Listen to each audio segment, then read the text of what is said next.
And we're back. We're back for real. Welcome to Quiet in the Back.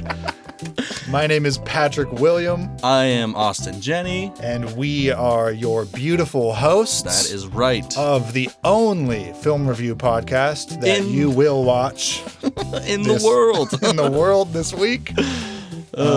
We got a beautiful movie under our belts for this Monday. No kidding. What a good one. A cute little dramedy. Romance. A little bit philosophical, sort of existentialist for people in their 20s. Absolutely. This is Zack Braff's magnum opus. Yes. Garden State.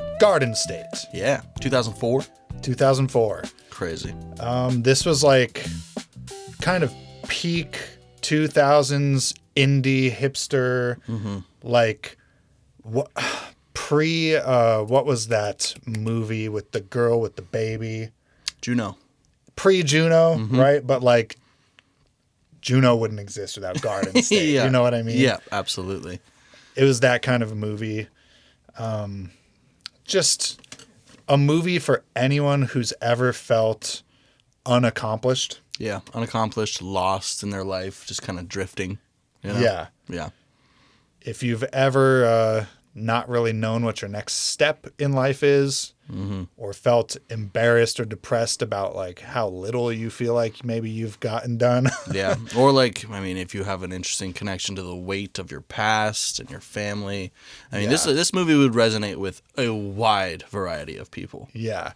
It definitely resonates with me. Certainly. For me as well. And has a killer soundtrack. Dude. Great soundtrack. I want to talk about it first, I think, before we even talk about the movie. Just because it's almost like the biggest draw to this movie is the way the music makes me feel when I watch it. That's awesome. It's like the songs that also Zach Braff is responsible for the music. He's the compiler. Personally curated it. Yeah, personally curated the soundtrack compilation. So it's not scored. It's compiled. It's just all of his like favorite songs from the 2000s. Yeah, and it won the Grammy for a soundtrack compilation too, which is fucking crazy out of a $2.5 million budget film. Like, that is awesome. Dude, making a movie like this and then winning a Grammy for soundtrack is like kind of wild. But it's fucking hard. I it's imagine just, that doesn't happen often. It's just packed with like deeply like I don't know, like passionate music, like emotional, evocative music. Certainly. In that sort of indie lane, like Coldplay, Shins. Yeah, Iron and Wine, Nick Drake. Yeah. Thievery Corporation, a whole bunch. It's like music that's kind of sad and kind of happy at the same time, which is kind of what this movie is. Absolutely. It's a great example of the dichotomy of like how tragic a lot of the events in this entire movie are. Right. Or not even events that happen in the movie. It's just the events that surround the movie's background, really. Yeah. Actually, I wrote down a quote that is directly connected to that idea. It's something that, what is Natalie Portman's character's name? Sam. It's something that Sam says to him towards the end. They're talking about his mom dying, and she says that like basically that life is really sad, and that she just like cries a lot, but it's also like really funny, and she laughs a lot. And she's like, I'm not saying I don't cry, but I laugh in between, and that's what life's all about. No, that's super beautiful.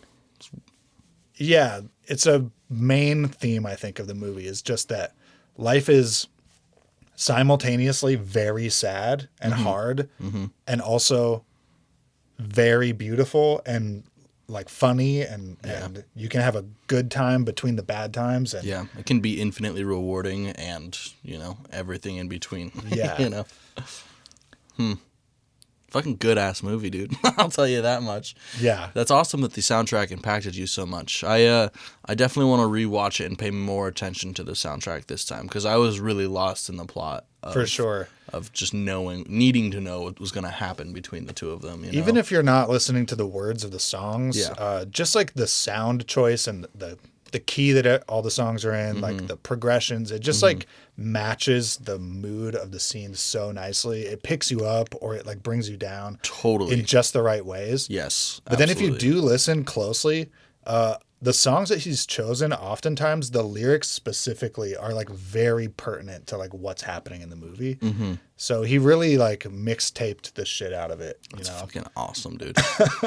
It's really cool. Yeah, I know. When specifically the one that I recognized immediately was "Such Great Heights," the cover of it by Iron and Wine. When they were in the bed together, and it was just like my heart was just melting. That song is so sad, but so wholesome and beautiful at the same time, and it was perfect. The emotional impact of the whole soundtrack was amazing.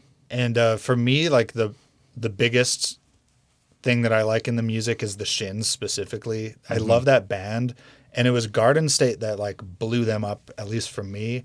When I saw this movie was the first time I heard their music. And then I got into them in like college a lot. And I feel like those scenes where the Shins are playing are so relatable because of like the emotion of the music. There's a scene where he's just like, he puts on Sam's headphones and he's just looking at her as her music is playing in his ears. Yeah. And it's just this sort of romantic, inspiring Shin song. Yeah. And she's just smiling, looking at him. That cute little smile that grew up on her face was I just feel like everyone has had a moment in their life where they're just listening to a song like that and they're just kind of like enamored with a person that they are infatuated with or in love with or something. And you just have that feeling. Absolutely. And this movie just like captures that emotional state so perfectly. So well. Like Really, effortlessly. really well. Yeah, man. No, it's great. Yeah. Emotional states are a big part of this movie, plot aside. Our character is the son of a psychiatrist Who has been medicating his son since he was 9. So the main character, played by Zack Braff, is 26 now. He lives in LA, and he's an aspiring actor who works at a Vietnamese restaurant. And the man is like emotionless. Yeah. Because he's been on lithium. That he opens his medicine cabinet. Bro. It's top to bottom, side to side, full of pill jars. Totally. All sorts of crazy ones, all too. Prescription. Yeah, all prescription. I mean, lithium, for one, is huge. That's anti-bipolar. Dude, I don't know what all those drugs do. I know that lithium is like a mood stabilizer. Yeah, okay. Yeah, It basically like brings down heightened emotions, so like you don't feel as much. Yeah, that's fucked, dude. Yeah. His dad has been his doctor, which is completely inappropriate. So unethical. It's insane, man. Like when he finally goes and visits the other neurologist, he's like, your dad knows better than this. You need a doctor that's not your dad. Yeah, of course. And not only is that inappropriate, but his dad has been medicating his son since he was 9. He's been on lithium for like 15 years. Yeah. And a ton of other shit. Yeah, and the neurologist says, like, I'm surprised you can fucking hear me. And true. It's like, it's lithium, and like he lists like 5 or 6 different antidepressants, and like there was also like hydrocodone and shit in that thing. It's everything. Yeah, it was just a huge array of all sorts of pills.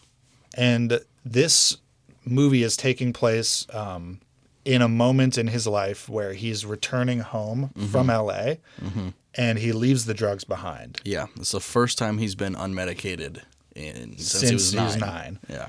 So essentially what you're watching, if you break it down, is a detox movie.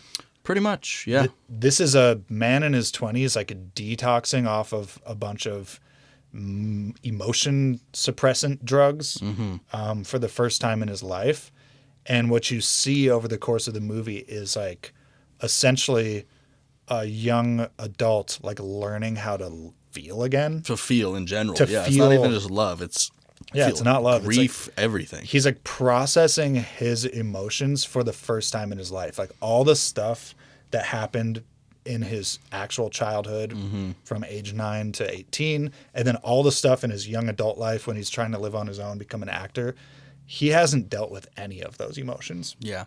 And we still don't even really see him cry once. Like, that probably won't come for another couple of years, you know? They catch one tear. Well, yeah. She's like, I think I see one. Yeah, grabs a Dixie cup for her. Yeah, she tries to capture his first tear in a vial. That's awesome. But yeah, you're seeing a man go through a bunch of like different emotional states, like essentially for the first time, almost like ever. Yeah. He's doing this in his hometown that he hasn't been to since he was like 16. Yeah, which is triggering in its own way. He's meeting a bunch of old high school friends, and they're all just doing nothing with their lives. Yeah. Except for the one guy that invented silent Velcro. Dude. Yeah, and he's just rich as fuck. And then he asks, well, how is it? And he's like, I'm bored out of my mind. So bored. Yeah. He sold his silent Velcro patent, and he's just living in a mansion with no furniture. Yeah. Yep. Just doing dumb guy shit. Just, living a bachelor life. It's so stupid. Speaking of emotional states, do you think that the title of this movie is a pun? Garden State? Oh, because interesting. Initially I read it just as because it takes place in New Jersey. It's just the Garden State. Yeah, that's what I took it as originally. Do you think it's also Zach Braff being punny because this is the first time he's like growing as a person and he's in a garden state? Yeah, I could see that to an extent for sure. I don't know if it's like it's not a big. No, I don't think it's integral by any means. But I could for sure. I feel like it's just a little writing pun that he's like blooming, or like his mind is a garden state now. Yeah, I like that. Anyways, I just thought of that because of the word state. Hell yeah.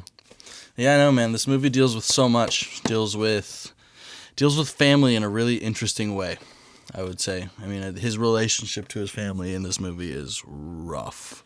Yeah. Anyone who's like had issues communicating with their father specifically will relate.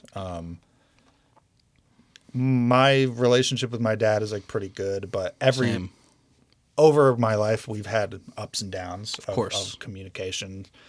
Sometimes not talking for a while, or like, when we do talk, we're not really saying much. So I do think everyone has some element to like being unable to communicate with their parents. Yeah, of course. It's hard, It can be very hard, especially if there's like trauma from growing up. Totally. And nobody's like dealing with it correctly. Or if just completely ignoring it, and trying to pretend that nothing happened.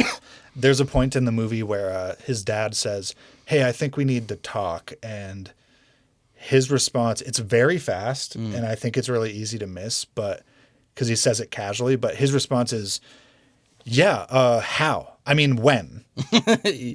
And the fact that his initial reaction to his dad wanting to talk is to ask how is huge. It's like the central part of it's the central conflict of the movie. Yeah. He literally doesn't know how to talk to his dad. Yeah.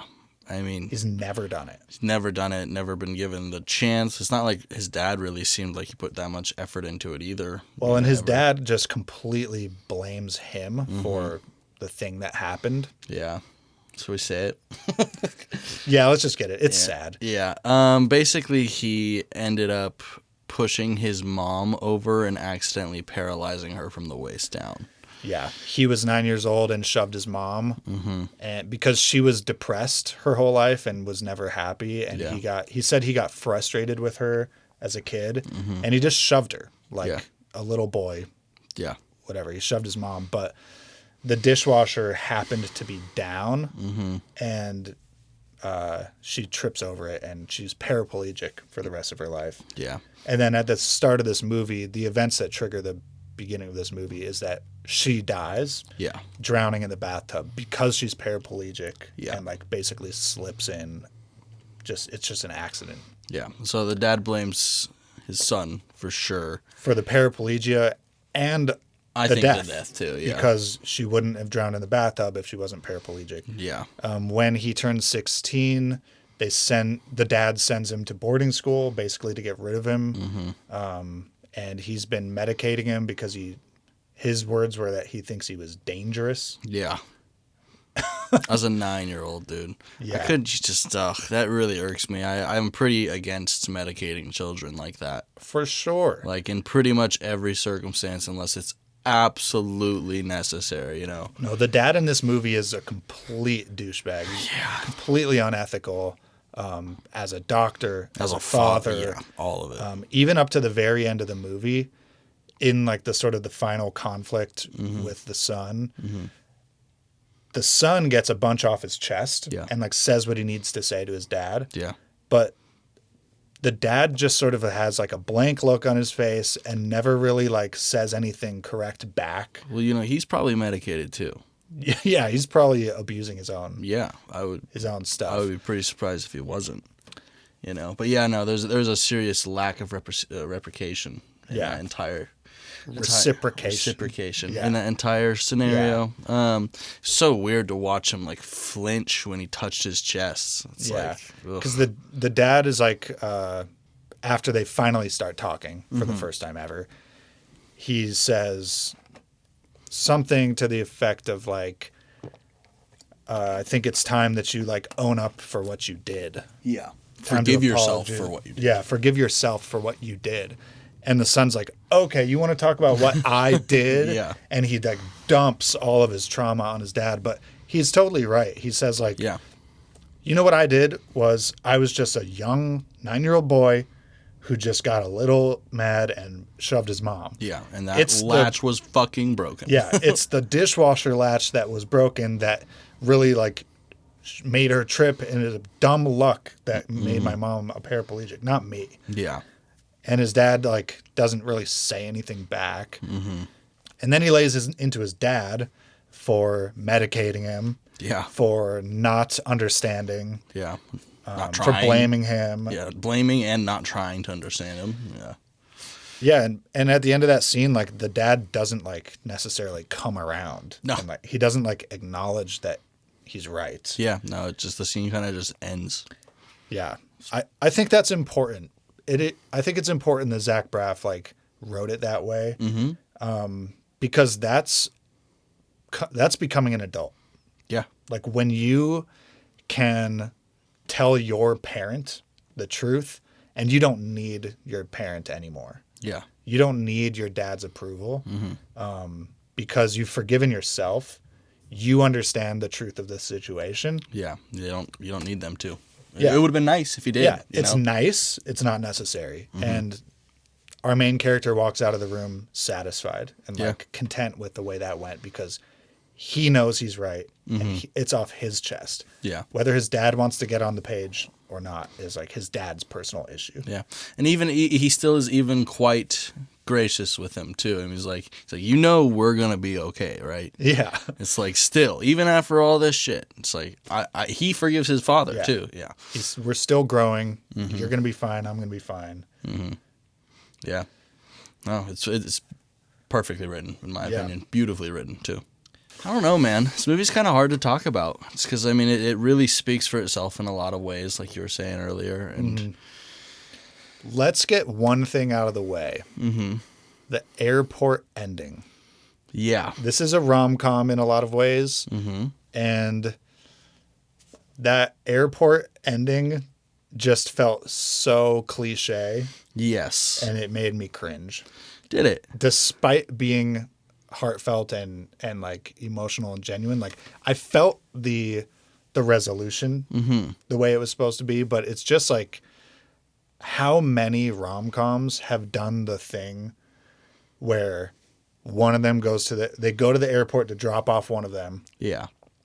They don't get on the plane. Yeah. Or they do and then they rush off. Then they come back and the one who dropped him off is crying, and then you didn't go, and he's like, I'm staying with you, and it's just like it is cliche, but I mean, it makes me think of like how many people just copied this movie, you know? True. I don't know the history of rom-coms enough to know how many pre-2004. I'm sure a good bit. The airport thing. I'm sure a good bit, but I feel like I've seen that in like Friends. Other sitcoms. They probably did it in Scrubs at one point. Probably. Yeah, probably. But I bet there's some movies that do it too. And that was my only sort of gripe with the sort of screenplay overall was like, really, yeah. I just wish that he did a less cliched final scene. Yeah. It didn't need to be that way.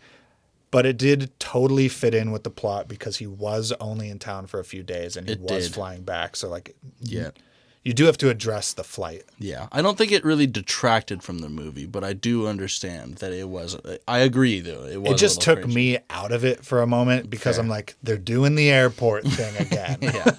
Well, I mean, to be fair, they actually had me convinced. I thought he was leaving.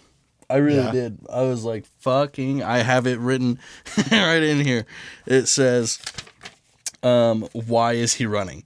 And why is he running, period. And then just a few lines later, thank God. Yeah, he came back. Yeah. He's like, I'm not putting a period on this. It's more like an ellipses. Yeah, fucker. And then he comes back. He's like, the ellipses thing was stupid. I'm staying. It's like, we got something good here. Yep. Oh. A little cheesy, but heartfelt. Certainly.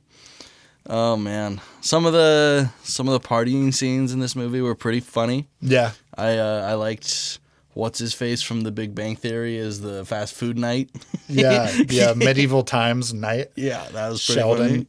Sheldon, yeah. Yeah, after the party, he wakes up all sort of hungover. Mm-hmm. I loved that shot, too, because he's on the couch, and there's, like, all the blinds are closed and stuff, but there's, like, a ton of holes and everything, and there's, like, all this light filtering through the room. It looks in, great. Like, discrete beams. Yeah.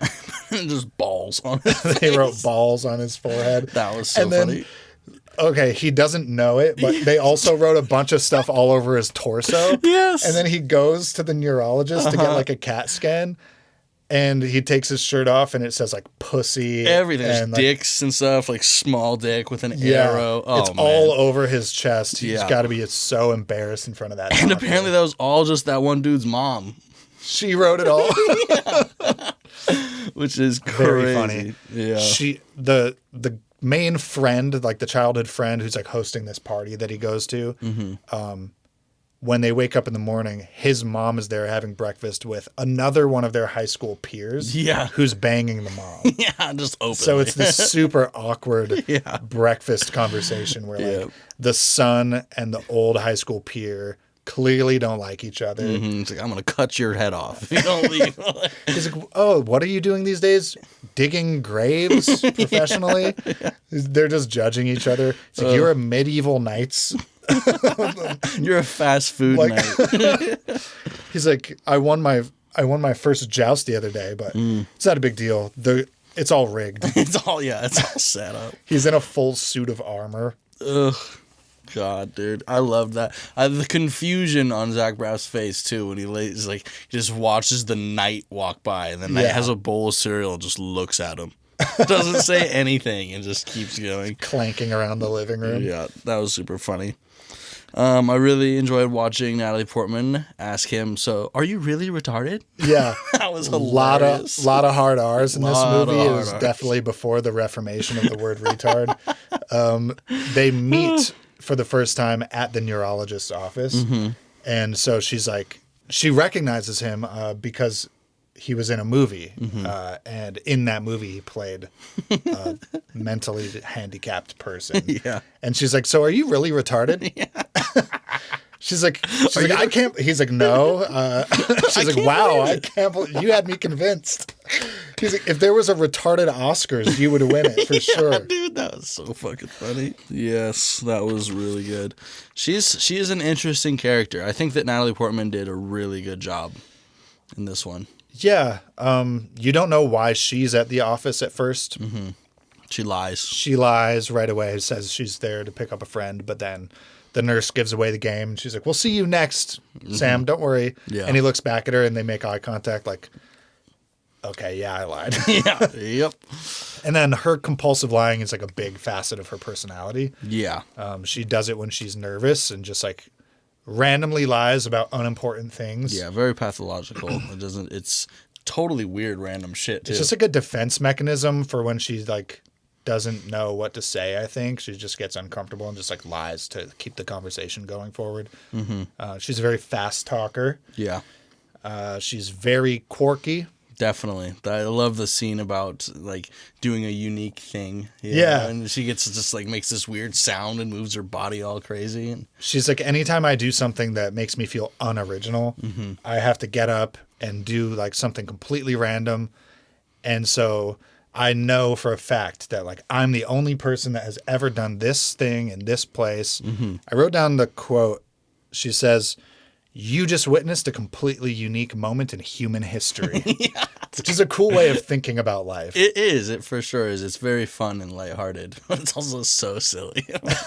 It is. They do, like, dumb sounds, and she's trying to get Zack Braff to do one. He's like, And she's like, "No, I did that in that seat last week. You're going to have to try again."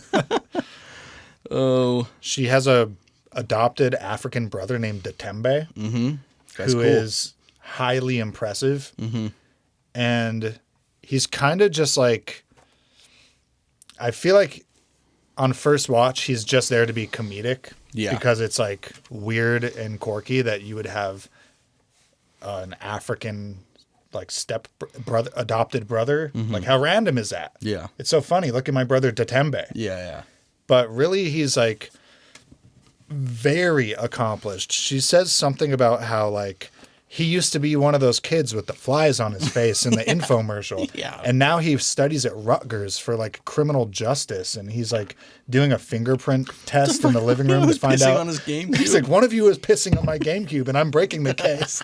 Well, these prints look canine. It's like... They've got these two menacing Rottweilers. But I really think Datembe is there as a foil to the other people in the town and maybe to the main characters. Like, he's the highly impressive one. And they're all not Datembe. Yeah. And some of them are comfortable with that and some aren't. Certainly. But I just found it to be an interesting, like, contrast. It's like, clearly he wrote it that way for a specific reason. And it reminded me also that, like, she was also very talented, but then she got diagnosed with epilepsy. Yeah. I guess, yeah, she was a really good figure skater. Yeah, she was a great figure skater. And when they want to show the tape of her as a kid, she really doesn't want to watch it, even though it's impressive. And the mom says, "Don't you want him to see how good you are?" And she's like, "How good I was." And she, like, sulks. And she's clearly, like, torn up over the fact that her condition of epilepsy has, like, essentially ruined her skills. Yeah. Like, she can't be the same way she used to be. And that makes her feel less valuable. Yeah. And more insecure, especially standing next to Datembe, who is on the opposite journey, right? Yeah. He started from nothing and now he's, like, better than ever. Yeah, working so hard. Yeah. And so her, like, sort of personal growth journey is about, like, learning to accept herself for her condition. Like, love yourself despite your flaws. Yeah. Especially when you used to be talented. Yeah. And you, like, lost it. Like, the loss of that is, like... I can't imagine. I mean, I imagine it's really devastating, especially when it's something so, random as, like, a neurological disorder such as epilepsy. It's like, fuck, what are you supposed to do? Yeah. You contrast that with the hometown friend, the one who's hosting the party. He says to our main character, "I'm okay with being unimpressive. I sleep better." Hey. And that's just, like, the totally different way of looking at it. Totally. He's always telling his mom, like, "Don't push me so much. Yeah. I'm only 26. Yeah. It's like, let me go at my own pace." Yeah. So you have all these examples of people that are like... The cop. Yeah. The last time I saw you, you were doing coke off of a urinal. He's like, "We don't talk about that." Yeah. He's like a dirty cop. Not dirty, but he's just a bad cop. Yeah. He says, being a cop's kind of sweet. People really listen to you. They really have to listen to you. Yeah, it's sweet. And he pulls the gun out. Yeah, he's like, check this Check out. this out. There's a safety. He's like waving the gun around. Dude. He's like, people really have to listen to you. Yeah, that's crazy. You got the guy who's, like, at the hardware store working a dead-end hardware job. He's like, "I'm just going to be working this for a little while." And he's got some half-baked scheme to get rich. Everyone in this town is, like, at some different stage of either being a nobody and accepting it, Yeah. being a nobody and not accepting it, or like actually sort of trying to like change their lives. And this movie does a pretty good job of like showing all sides of that. Yeah. All like different stages of that personal process, and Absolutely. not necessarily like casting judgment on being in one stage or the other. For sure. And it is really interesting, just like from the perspective of our protagonists, like, and just for, I'm sure most people, when you do go back to your hometown and you see those people and you see, wow, you haven't changed at all. Yeah. You know, it's like you're really just doing the exact same shit, just smoking weed on your mom's couch. And it's just, it's pretty depressing, you know? Yeah, it definitely can be. Even if like they're okay with that, it's like, damn, dude, you like had a pretty bright future, you know? Right. It's weird. It definitely this movie made me feel uncomfortable in a lot of those ways. But I do think part of what Zach Braff is trying to express, at least my interpretation, is that when you have to start asking yourself meaning of life questions, right? Existential questions, what your job is or how much money you make, if you live with your mom or not. Yeah. Ultimately, I think this movie's message is that that part of the equation is truly unimportant. Yeah. And what's important is, do you like have love in your life? Do you appreciate the people around you? Yeah. Your friends and family? Do you your find significant happiness other? in this? Yeah. Do you laugh? Do you cry? Do you feel things? Yeah. Are you just on lithium? Yeah, or you just numbed the fuck out. Right? Like those are the important slices that you need to get in order. But you can be happy and be a medieval knight. Like Totally. Server. Yeah, banging some dude's mom. And happiness doesn't necessarily come from like having the job, having the car. Of course. That said, obviously, it is still like the type of thing that nags on people, and it feeds into depression. Yeah. If you're not satisfied in your life, you do need to work on it, but it's just not like the be all end all, and it's not worth like getting frazzled over it. Yeah. If you love people and Totally. they love you, and that's just more important. Yeah. So one of the interesting quotes in there was when they were talking about family. I think this was... I think I have the same quotes. Yeah. Maybe that's all family really is, a group of people that all miss the same place. Yeah, because he's talking about how weird it is to be back in his hometown. And he says there's this weird feeling where like the house you grew up in doesn't feel like home anymore. Yeah. It's just the house. Yeah. And he says, you feel homesick for a place that doesn't exist. Yeah. It's like you're just homesick for the memory of the place. Yep. And he finally kind of like summarizes. He's like, maybe it's just like a rite of passage that we all have to go through, where you have a home, then you don't have a home, and you get homesick as a way to trigger you to want to like make your own home. Yeah. And then it's like a cyclical thing is what he's saying. And No, at the very end of the movie, that's what he says to Sam. I feel safe with you. When I'm with you, I feel like I'm home. That's so sweet.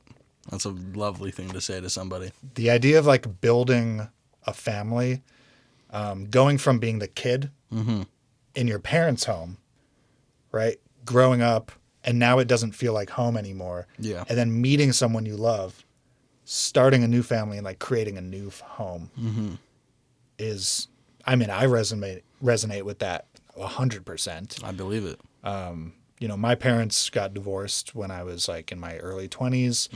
They sold my childhood home. Oh, wow. So like, that's crazy. I actually literally don't is gone. have like the place I grew up, like it's still there. Like sometimes I go look at it, but like, you know, my memories, my core childhood memories exist in a place that no longer exists itself. Yeah. So now it's like on me to like recreate some new version of that for my kids. Yeah. That's crazy. I bet that little, you know, group of quotes really hit a lot harder for you.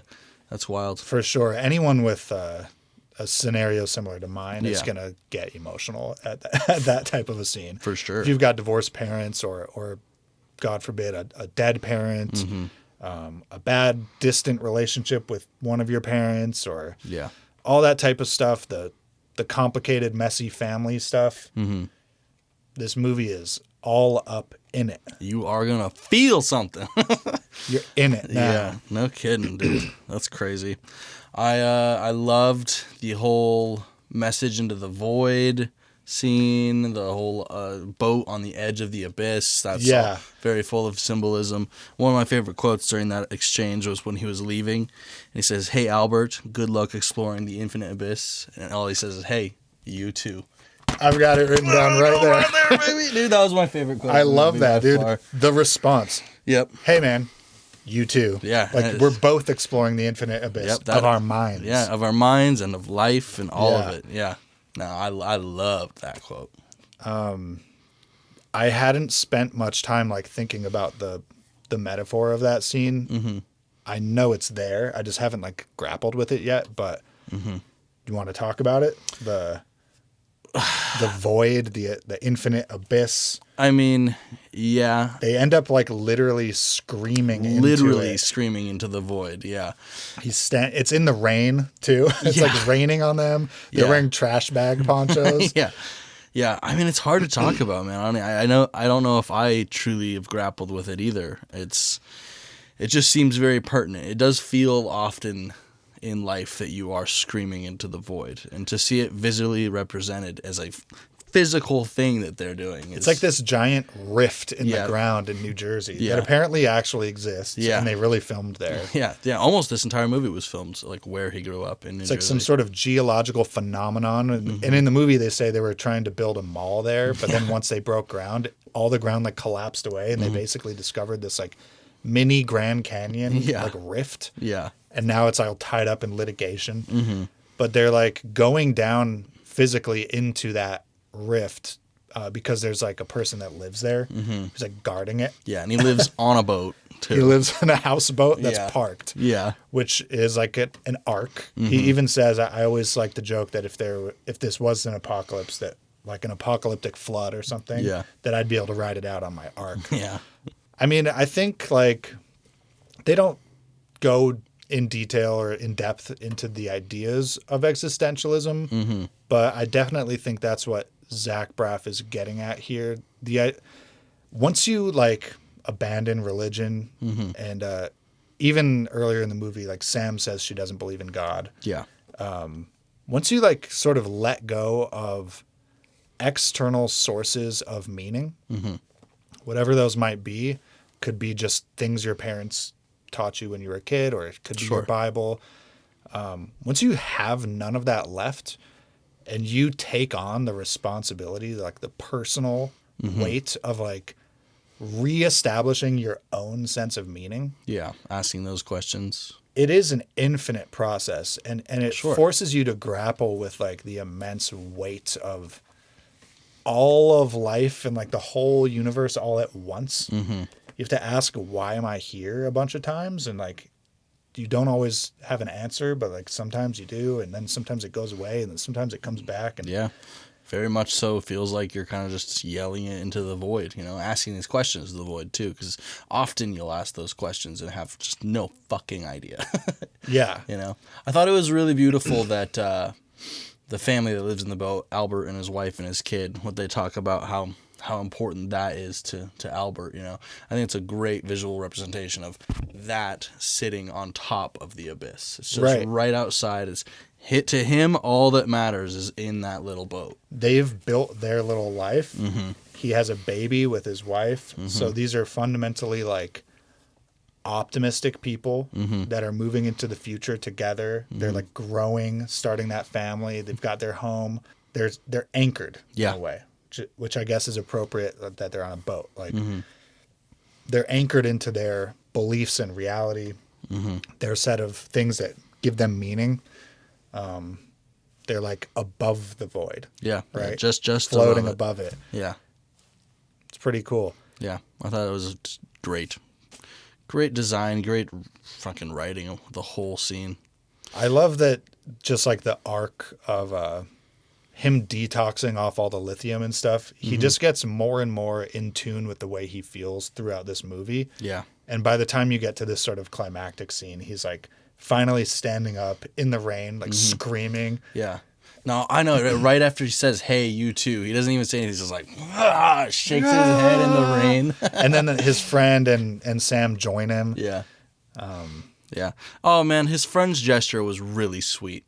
Too. Yeah. It really took him up a notch for me because I thought he was a pretty cool, good friend. You know, totally weird, totally but kind of scummy too. Little scummy for sure. He's like, yeah, Zach Braff had a great point when he's like, "What? I don't want you to hurt this innocent girl. Like, show us a couple pit bulls fucking or something." It's like, no, dude, the quote. Yeah, the quote is he says, "I don't want to go down into some weird quarry with you and have some like methed out."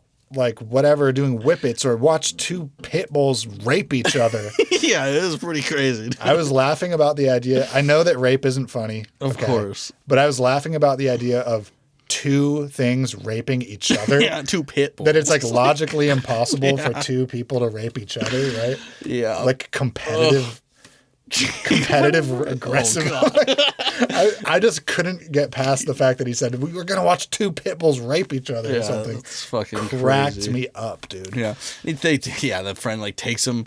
The back alley thing has to trade a can of a tank of nitrous and to Method Man. Yeah, Method Man's in like a weird. That was Method Man. Yeah, that was Method Man from the Wu-Tang Clan. What? He's like he's like a.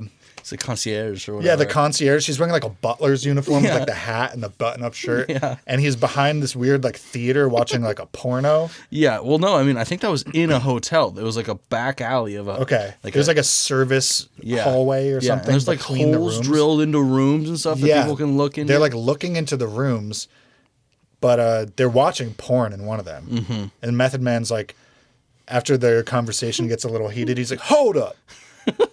Who in here just saw some titties? Raise your hand if you saw some titties." And they all sheepishly raise your hands. He's like, "All right, then everybody chill the fuck out." Great logic there. Yeah, no, that's shit. How can you be mad if you've just seen some titties? It's hard. He has to trade Method Man like a big tank of nitrous for like information to track down a necklace, like antique jewelry. Uh-huh. Because what happened is, he's a grave digger. Yeah. That's like his job. He has heavy machinery and digs out the graves at the cemetery. And him and his buddy like steal jewelry and stuff. They steal off the corpses. Yeah. And they stole our main character's mom's jewelry. Yeah, probably sold it. Yeah. Somehow. And so he, at one point, like our main character, Largeman,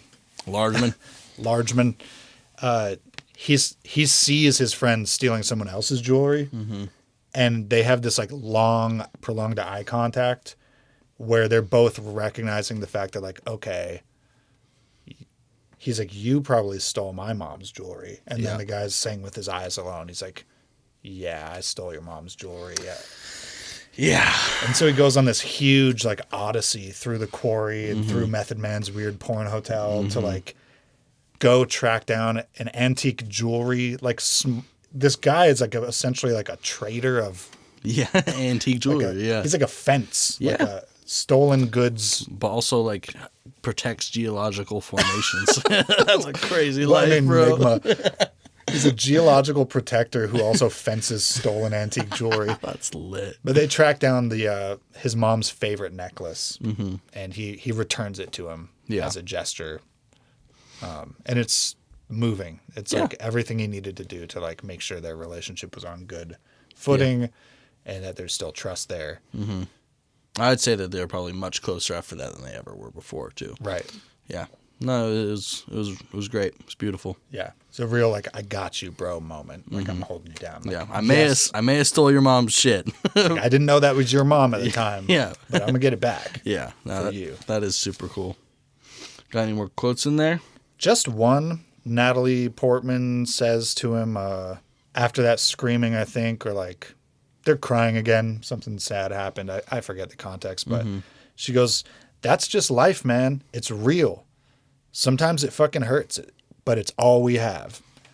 And it's like holding on to the reality of your sadness or like holding on instead of disassociating. Yeah. It's basically an argument for like being present and like accepting your pain and like processing it correctly and moving through it. Yeah. Right. Because up till this point, Largeman has just been on lithium, right? And he hasn't been processing his emotions. Any emotions. Yeah. Right. And his life sucks. Yep.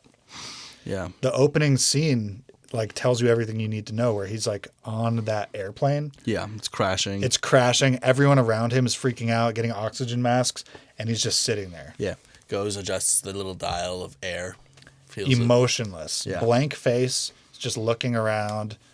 The seatbelt sign comes on. He's like, huh. Yeah.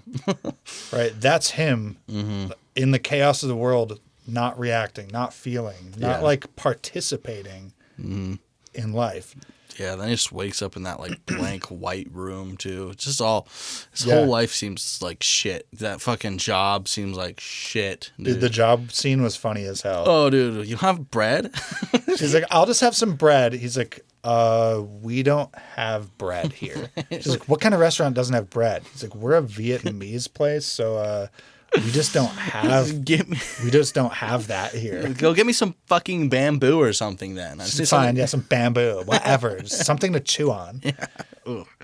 He's got this shitty like service industry job that's clearly it's like a place that actors and directors and like Hollywood people like to come to eat.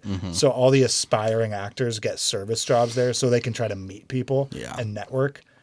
Ugh, God. Gross. He hates it. He has to wear eyeliner. He's like, you're not Vietnamese. Like, nope. I think the silent Velcro is just very funny too. It is. And I mean, that's, I'm pretty sure the guy who did sell that patent to the government got very rich. Yeah, you got to use silent Velcro with like, dude, all army. The recon missions, like Marines. If you could actually do silent Velcro, it's not a real thing, right? Totally real. Prove it. I can't. That's on you guys. In the comments, if you can prove that silent Velcro is not fake, we will recognize you formally in the next episode. Ooh, call out your name even. If silent Velcro is real, send us some. If you send us some, you can go on the wall for an episode. Yeah, we'll put you on the wall. We'll print your face, put it right there. We'll use the silent Velcro to put it up. There we go. That's perfect. No, but I don't really have much else to say about this movie.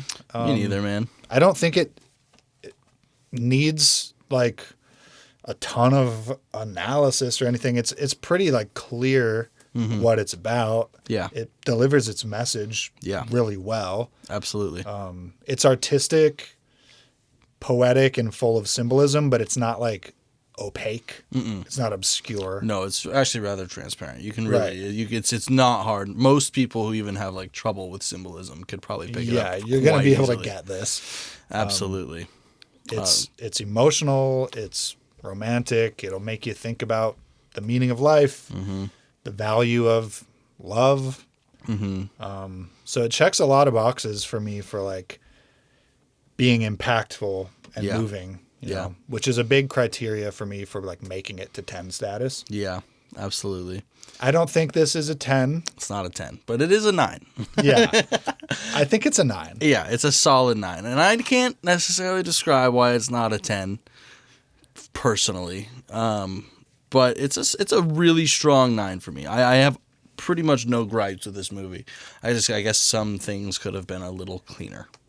I think, a little bit cleaner in terms of... So Zack Braff not only wrote this, he also directed it. And starred in it. And did the soundtrack. Yeah. I do think some of like the shots and some of the acting is just like almost not quite there. Like, don't get me wrong, it's really good. Yeah. But it's just not all that it can be. Yeah. Like some of the shots just feel a little bit cheesy, like kind of like on the nose, I guess, or like he's going for a vibe or he's going for a feeling. Yeah. And he hits it, but like a little too much. Yeah, I could totally relate with that. If it was a little bit more subtle, I think like it could potentially be a 10. And if the acting was like a little stronger from Zack Braff.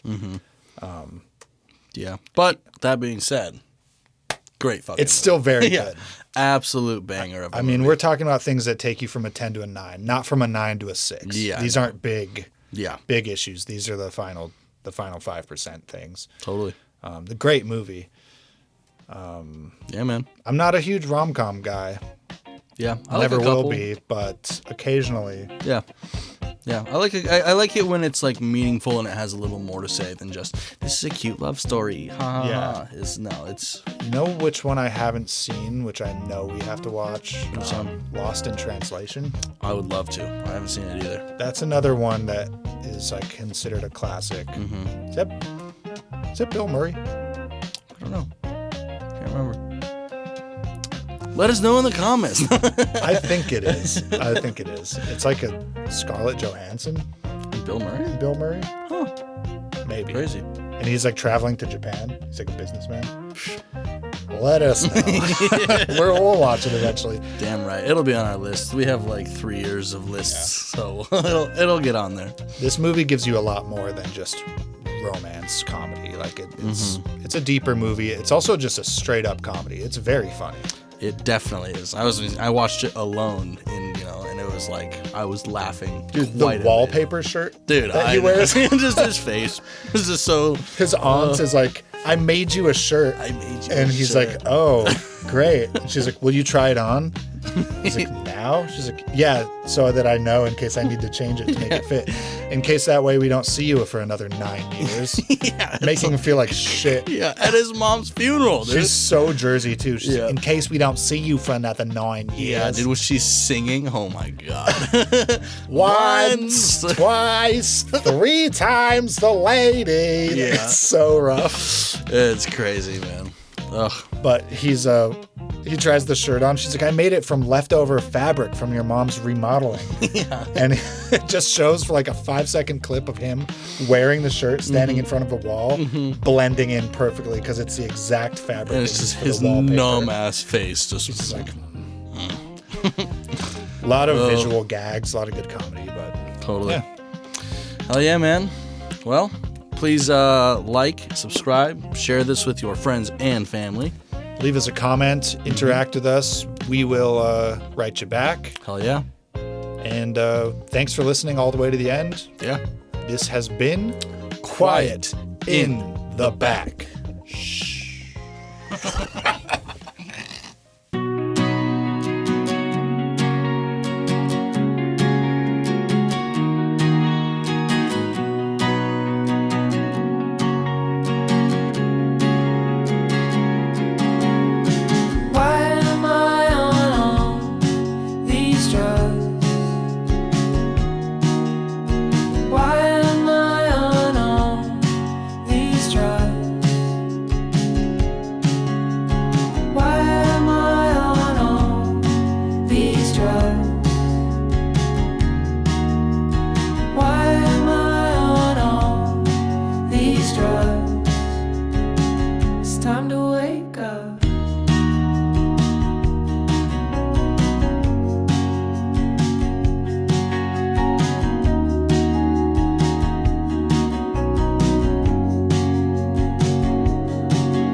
Family and friends I left alone.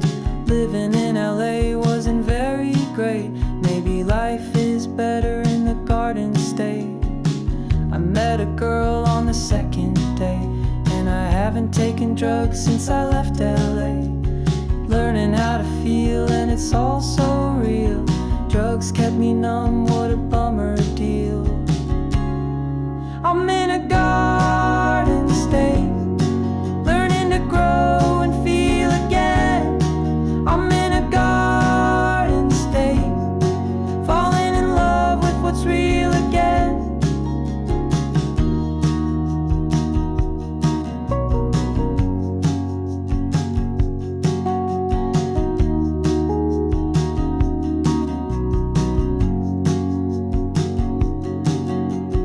Dad blames me for what happened to Mom. I was just a kid, that was not my fault. He put me on meds and he kept me numb. What a bad parent, what a really bad dad. My friends are crazy and they live chill lives. One lives with his mom and his mom fucks a night. They all do drugs but it's voluntary.